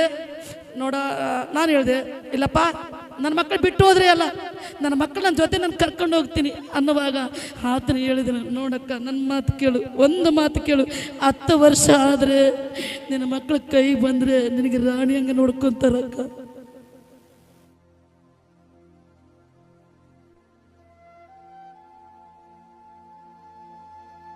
ನಿನದೇ ಒಂದು ದೊಡ್ಡ ಸಂತಾನ ಆಗ್ತದಕ್ಕ ಅಂತ ಆತನ ಹೇಳುವಾಗ ಆದರೂ ಅಲ್ಲಿ ಕೂಡ ನನಗೆ ಧೈರ್ಯವಾಗಲಿಲ್ಲ. ಆದರೂ ಒಂದು ಮಾತು ಆತನ ಹೇಳಿದ್ರು, ಆ ಮಾತು ನನಗೆ ಮನಸ್ಸಿಗೆ ಒಂದು ಬಂತು. ಏನಂತಂದ್ರೆ, ಸರಿ ಅಕ್ಕ, ನೀನು ನಿನ್ನ ಮಕ್ಕಳು ಸತ್ತೋಗ್ತೀರಿ, ಪರವಿಲ್ಲ, ಸತ್ತೋದ್ರೆ ಪರವಿಲ್ಲ, ಸತ್ ದಿವಸ ಅಳ್ತೀವಿ, ನಾವು ಸುಮ್ಮನೆ ಆಗಿಬಿಡ್ತೀವಿ. ಆದರೂ 18 ವರ್ಷ ನಮ್ಮ ಮಾಮನ ಜೊತೆ ಇದ್ದು ನಮ್ಮ ಮಾಮನ ಲಗ್ನ ಮಾಡಿಕೊಂಡು, ಆದರೂ ನಿನ್ನ ಮಕ್ಕಳು ಸತ್ತೋದ್ರೆ ಆತನ ಹೆಸರೇ ಇಲ್ದಂಗೆ ಆಗ್ತದ, ಅದು ಸ್ವಲ್ಪ ಯೋಚನೆ ಮಾಡು ಅಂತ ಹೇಳಿದ್ರು. ಈ ಮಾತ್ರ ನನಗೆ ಸತ್ಯ ಹೇಳ್ತೀನಿ. ಈ ಮಾತ್ರ ನನ್ನ ಹೃದಯದಲ್ಲಿ ಏನಾಯ್ತಂದ್ರೆ ನಾಟಿದಂಗಾಗಿ ಏನಾಯ್ತಂದ್ರೆ, ಸರಿ ಅಂತ ಆ ಮಾತು ತಿಳ್ಕೊಂಡು ಅದು ದವ್ವ ಹಾಕಿದ್ದೆಲ್ಲವನ್ನು ತಗೊಂಡೋಗಿ ನಾನು ಏನು ಮಾಡಿದೆ, ಎಲ್ಲ ಚೆಂದ್ಬಿಟ್ಟು ಇನ್ನು ಕಟ್ಟದ ಮೇಲೆ ಕಟ್ಟ ಪ್ರಾರಂಭಗಳು ಜಾಸ್ತಿ ಆದವು, ತಾಳಿಕಾಗಲಿಂದ ಹೆಚ್ಚಾಗ್ಬಿಟ್ಟು ಕಟ್ಟಗಳು. ಹೆಚ್ಚಾದ್ಮೇಲೆ ಏನಾಯ್ತಂತ ನೋಡುವಾಗ ಮತ್ತೆ ನಮ್ಮ ಮೈದನ ಬಂದ್ರು. ಎಲ್ಲಿಗೆ ಬಂದು ನಮ್ಮ ಇದನ್ನು ಮತ್ತೆ ನಮ್ಮ ಹತ್ರ ಬಂದು ಏನಾಗ್ತಾ ಹೇಳಿದ್ರಂತ ನೋಡುವಾಗ, ವೈನಿ ಆವಾಗಂದ್ರೆ ಎಷ್ಟು ಸ್ವಾಮಿ ಸ್ವೀಕಾರ ಮಾಡ್ಕೊಂಡ್ರೆ, ಅವಾಗ ಎಷ್ಟು ಸ್ವಾಮಿ ಸ್ವೀಕಾರ ಮಾಡ್ಕೊಂಡಿದ್ರೆ ನಿಮ್ಮ ಯಜಮಾನರು ಸಾಯ್ತಾ ಇಲ್ಲ, ಬದುಕ್ತಾ ಇದ್ರು. ಇವಾಗನ್ನ ದೇವ್ರು ಎಷ್ಟು ಸ್ವಾಮಿ ಸ್ವೀಕಾರ ಮಾಡ್ಕೋ ಅಂತ ಹೇಳಿದ್ರು. ನಾನು ಹೇಳಿದೆ, ಯಾವ ದೇವ್ರು ತಗೊಂಡು ಏನ್ ಮಾಡ್ಬೇಕು, ಮನಾರ ಮಾಡಿದ ದೇವ್ರು ಯಾವ ದೇವ್ರು ತಗೊಂಡು ಏನ್ ಮಾಡ್ಬೇಕು ಅಂತ ನಾನು ಹೇಳಿದೆ.